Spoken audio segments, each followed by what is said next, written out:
Hello friends, I am Neha and welcome to the tips and tricks of my kitchen. और आज मैं आपके साथ शेयर करने जा रही हूँ एक नान की रेसिपी। तो ये जो नान है, हमें ना तो तंदूर की ज़रूरत है ना तवे की, नहीं तवे की ज़रूरत है हमें, लेकिन थोड़ी देर के लिए ही ज़रूरत होगी। लेकिन ये जो नान है, हम इसको बनाने जा रहे हैं टोस्टर में। Yes, you heard it right, हम इसको टोस्टर में बनाएंगे।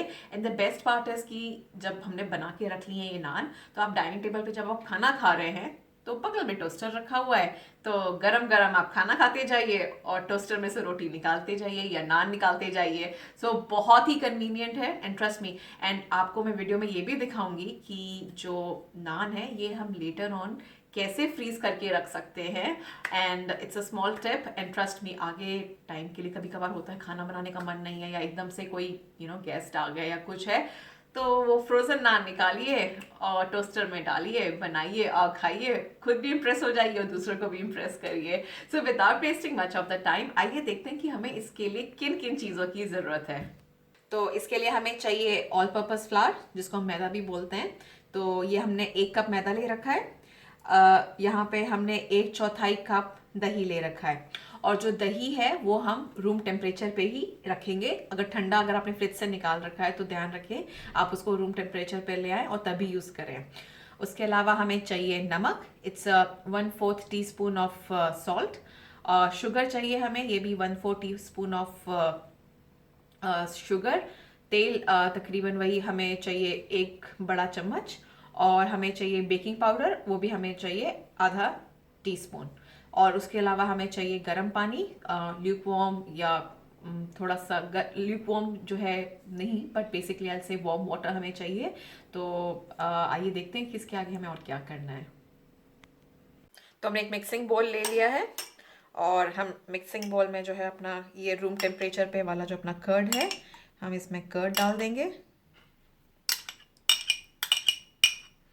और इसके साथ साथ हम डाल देंगे नमक, चीनी, ऑयल और अपना बेकिंग पाउडर। और इसको हम अच्छे से मिक्स कर लेंगे आपस में। और इसका जो डो है वो हम एकदम सॉफ्ट डो बनाएंगे इसका।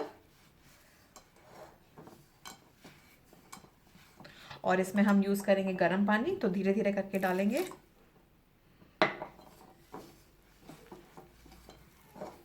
तो ये देखिए, ये जो आटा है हमारा, ये अच्छे से हमने इसको गूंद लिया है। और ये जो आटा है हम टाइट नहीं रखेंगे, ये सॉफ्ट रखेंगे। तो जैसे कि आप देख सकते हैं ये कितना सॉफ्ट है हमारा। और ये जो आटा है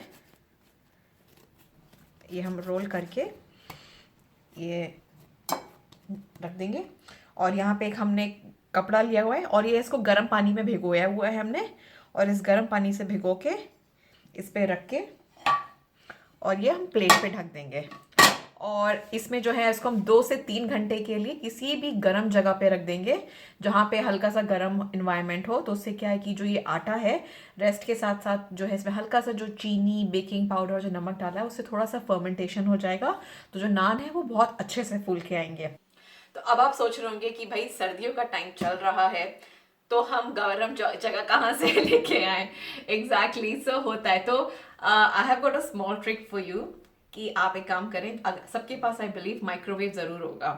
तो माइक्रोवेव में किसी भी एक कटोरी में पानी भर के रख लीजिए आप। और जो पानी है माइक्रोवेव में आप तकरीबन उसके अंदर 3 से 4 मिनट के लिए माइक्रोवेव में आप ऑन करके छोड़ दीजिए। तो वो पानी काफ़ी गर्म हो जाएगा और उसके अंदर जो एटमॉस्फेयर है माइक्रोवेव के अंदर, वो काफ़ी ह्यूमिड हो जाएगा। और जो पानी की कटोरी है वो आप निकाल लीजिए। और जो ये हमारा बोल है जो हमने कपड़े से ढक के और प्लेट से ढक के रखा हुआ है, वो तुरंत की तुरंत हम माइक्रोवेव के अंदर रख दें। तो जो 2 से 3 घंटे है जो हमें इसको रेस्ट कराना है, इसको सुलाना है, वो हम इसको माइक्रोवेव में सुलाएंगे। तो माइक्रोवेव गर्म भी है, साथ में वहाँ पे मॉइस्चर एनवायरनमेंट भी है, which is very good for your proving. तो इस मेथड को हम प्रूविंग बोलते हैं, where you have got a right atmosphere like humid temperature and warm temperature. So ये हम जो है माइक्रोवेव में रख देंगे और उससे जो है हमारे जो नान हैं 2-3 घंटे में बहुत अच्छे से फूल जाएंगे और क्या बढ़िया बनेंगे। तो 3 घंटे हो चुके थे, इसको हमने माइक्रोवेव से निकाल लिया है। और अब देखें इसके क्या हाल चाल है। तो ये वाव, ये देखिए जो हमारा आटा है ये काफ़ी फूल चुका है। और इसको जो है एक बार हम चिकना कर लेंगे हाथ से। तो हमने हाथ पे थोड़ा सा जो है ऑयल लगा लिया है और इसको जो है ये देखिए क्या इसमें क्या बढ़िया लचक आ गई है इसके अंदर जो हमें चाहिए। And it's very soft, very nice, this is what we want.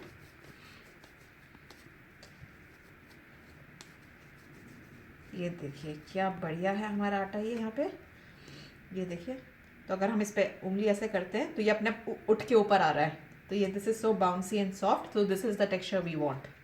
तो अब हम जो है टोस्टर में बनाने के लिए जो हमें नान बनाना है, तो जैसे जितने साइज़ के लिए हम रोटी के लिए लेते हैं उतनी साइज़ की हम लोई लेंगे, पेड़ा लेंगे और उसको अच्छे से हम स्मूथ कर लेंगे। ये देखिए क्या बढ़िया पेड़ा बन गया ये हमारा। और इसको जो है अब हम मैदे के साथ रोल कर लेंगे। तो ये जो लोई है हमने बेल ली है। हम ज़्यादा बड़ी नहीं बेलेंगे, हम उतनी साइज़ की बेलेंगे जितने साइज़ का हमारा टोस्टर है। और ये जो नान का जो हमने ये है, अगर आप देखें तो ये हमने थोड़ी मोटी रखी हुई है, ज़्यादा पतली नहीं ज़्यादा मोटी नहीं। और इसको जो है तवा हमने गर्म करने के लिए छोड़ा हुआ था और हम इसको जो है तवे पे डाल देंगे। और कोई पानी नहीं लगाना, कुछ नहीं लगाना। और इसको जो है हम हल्का सा तचा लेंगे, इसको ज़्यादा पूरा नहीं पकाएंगे, हल्का पकाएंगे इसको। और आप चाहें तो अगर आपको कलौंजी अच्छी लगती है तो ये हम इस पे थोड़ी सी कलौंजी चिपका देते हैं, इससे भी बहुत बढ़िया टेस्ट आता है। तो अगर आप रेस्टोरेंट्स जाते हो तो ये कलौंजी वो है लगा के देते हैं। ये अब हम पलट देते हैं। तो ये आप जैसे देख सकते हैं पूरी नहीं पकी है, हल्की सी हमने पका ली है इसको।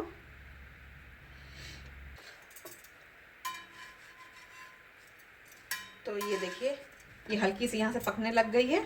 तो इसको जो है अब हम प्लेट पे निकाल लेंगे। तो ये हमारी जो आधी तची हुई रोटियां जो हैं वो तैयार हो चुकी हैं। और जैसे कि मैंने आपको वीडियो की शुरुआत में बोला था कि जो रोटी है हम फ्रीज भी कर सकते हैं। एग्जैक्टली हम इसको फ्रीज भी कर सकते हैं, लेकिन और फ्रीज कैसे करना है। तो जब ये रोटी बिल्कुल ठंडी हो जाए तो इन दो रोटियों के बीच में आप बटर पेपर लगा के, फिर से एक और बटर पेपर लगा के जितनी आपको रोटियां स्टैक करनी एक दूसरे के ऊपर आप स्टैक करके रख सकते हैं। और उसको आप किसी भी जिप लॉक बैग में या किसी भी डब्बे में रख सकते हैं और उसको फ्रीज करने रख दीजिए। और आपको जब खानी हो रोटी तो बटर पेपर हटाइए और आपकी जो है रोटी बाहर निकल गई। तो वो एक दूसरे से चिपकेंगे नहीं, पहली बात। और दूसरी चीज़ ये है कि जब आपको टोस्टर में डालनी है ये रोटी तो आप माइक्रोवेव में थोड़ी देर उसको थॉ करने के लिए तकरीबन 10-20 सेकेंड माइक्रोवेव कर दीजिए हर एक रोटी को। तो वो जो उसका जो फ्रीज हुई है वो हो जाए, मतलब वो फ्रीज से जो नॉर्मल रूम टेम्परेचर पे आ जाएंगी। अदरवाइज अगर आप पहले से ही प्लान है तो आप रोटियां बाहर निकाल के रूम में रख सकते हैं रूम टेम्परेचर पे। तो अब ये जो रोटियां हैं हम इसको डालेंगे अपने टोस्टर में। तो जितनी देर में हम बात कर रहे थे हमारा जो टोस्टर है वो हमने गर्म करने रख दिया था। तो हमारा जो टोस्टर है वो गर्म हो चुका था और इसमें जो है हम अपनी रोटियां डाल देते हैं और इसको हमने गर्म करने के लिए छोड़ दिया है। तो हर किसी का जो टोस्टर का वॉटेज है वो भी डिफरेंट होता है। तो आप उसी हिसाब से बीच में चेक करते रहिए कि आपकी रोटी जो है कितनी बन चुकी है।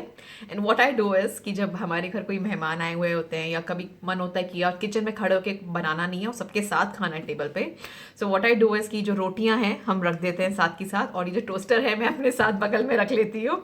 तो भाई जिसको जो रोटी खानी है मैं फटाफट रोटियां डालती चली जाती हैं और हम गर्मा गर्म जो है टोस्टर वाली रोटियां इकट्ठे बैठ के डाइनिंग टेबल पे खाते हैं। So which is like very good. तो भाई हम इसको देखते हैं बने कि नहीं बने। और कभी हाथ नहीं यूज़ करिएगा, बहुत गर्म होता है। So let's check this. वाह जी वाह, ये जो है मोटू लाल हमारे सीख गए हैं नान मोटू मोटू से गोलू मोलू से, विच इज़ रियली गुड। तो it's all ready to serve. तो ये जो नान है ये तैयार हो चुके हैं। तो ये जो नान है मेरे जान पहचान में गरिमा भाभी हैं, तो उनके यहाँ मैंने पहली बार खाए थे और खा के जो है मज़ा आ गया था। तो हम उनके साथ उन्होंने हमें डिनर पे इनवाइट किया था। And the best part was कि वो बैठे हुए थे साथ में, हम सब इकट्ठे डाइनिंग टेबल पे, एंड वो गर्मा गर्म सर्व कर रही थी।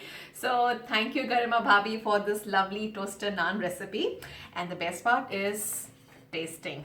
सो लेट्स टेस्ट दिस। तो मैंने बना रखे थे थोड़े से, और थोड़े से नहीं, पनीर बटर मसाला बना रखा था, और उसके साथ खाया जाए भाई।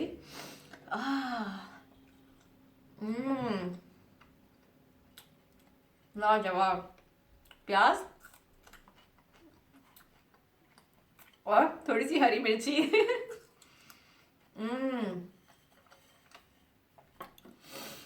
क्या कहने भाई। आई थिंक रेस्टोरेंट में भी इतना अच्छा खाना नहीं मिलता होगा, अगर हम घर पे बनाएं उसकी बात ही अलग होती है। तो आप भी बनाइए गर्मा गर्म टोस्टर में बने नान, जो कि बहुत ही अच्छे लगते हैं, बहुत ही स्वादिष्ट लगते हैं। And without wasting much of the time आप जो है बनाइए और अपने एक्सपीरियंस कमेंट्स में शेयर करिए। And don't forget to like, share and subscribe to my channel. Thanks for watching, bye.